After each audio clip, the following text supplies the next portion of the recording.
You think your thoughts are yours, that your voice, the one inside your head, belongs to you. But what if it doesn't? What if the thoughts you hear, the ones that judge you, limit you, direct you, are not born from your mind, but installed? What if your mind has been tuned like an antenna, constantly picking up signals that aren't yours, stories that aren't true, and beliefs that never came from your soul? They told you to trust your thoughts. They never told you where they came from. From the moment you were born, you were surrounded by noise, words, beliefs, emotional signals, and your brain, like a sponge, absorbed them without filter. Not because you were weak, because that's how the mind learns. Parents, teachers, screens, culture, each one shaping the architecture of your inner world, telling you what's possible, what's right, what's real. And the more you heard it, the more it felt familiar. And the more familiar it felt, the more you called it me. But repetition isn't truth, and comfort isn't clarity.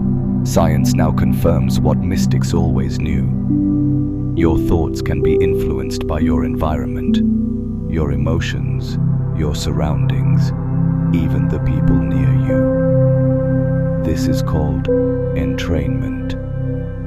Your brain waves begin to synchronize with external stimuli without your permission.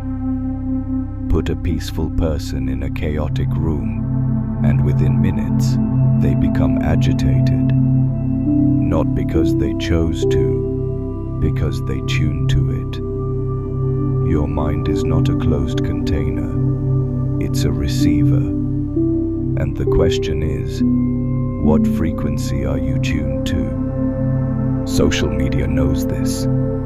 Advertisers know this. Governments know this. They don't need to control your body if they can shape your thoughts. They just flood you with emotion, fear, outrage, desire, and your mind reacts like clockwork. Not because it's evil, because it's trained. And the scariest part, once a thought becomes frequent, it becomes familiar. Once it's familiar, it becomes identity. That's how they programmed you. Not with force, with repetition. But here's the twist. Your true thoughts don't speak in fear. They don't rush.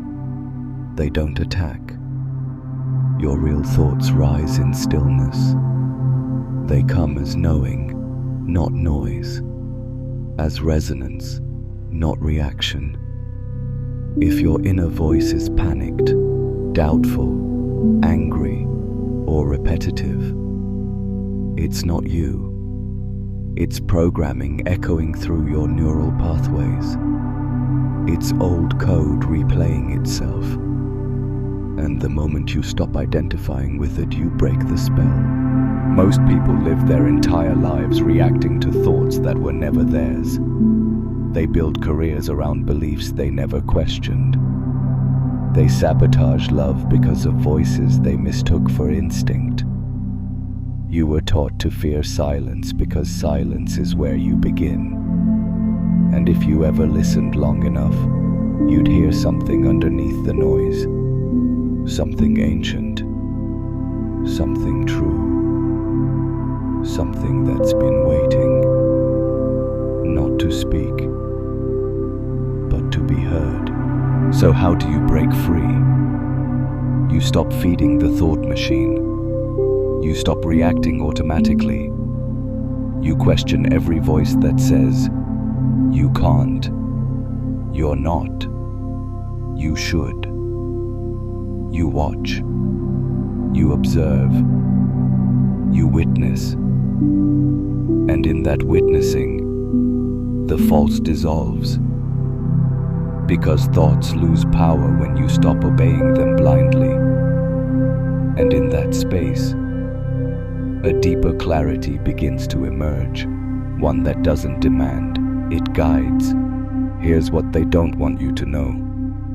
Your thoughts can be designed, not just influenced, but engineered by trauma, by marketing, by collective emotion. And if they can design your thoughts, they can design your decisions. And if they design your decisions, they design your destiny. But when you start listening without attachment, when you hear without reacting, you unplug from their program and return to your own source code. The mind is a tool, not a master. It was meant to serve consciousness, not dominate it. You are not the noise. You are the silence that notices the noise. You are not the narrative. You are the space in which stories rise and fall. And once you shift your identity from the thinker to the witness, you begin to reclaim your power. You stop living a life built on echoes and start building one aligned with truth. So next time a thought rises, pause. Don't react. Don't obey. Just ask, whose voice is this? And if it makes you shrink, doubt, or fear, it's not your voice. You are not your thoughts. You are the one who sees them. And once you see clearly, the illusions lose their grip. Because awareness doesn't fight the noise, it outshines it.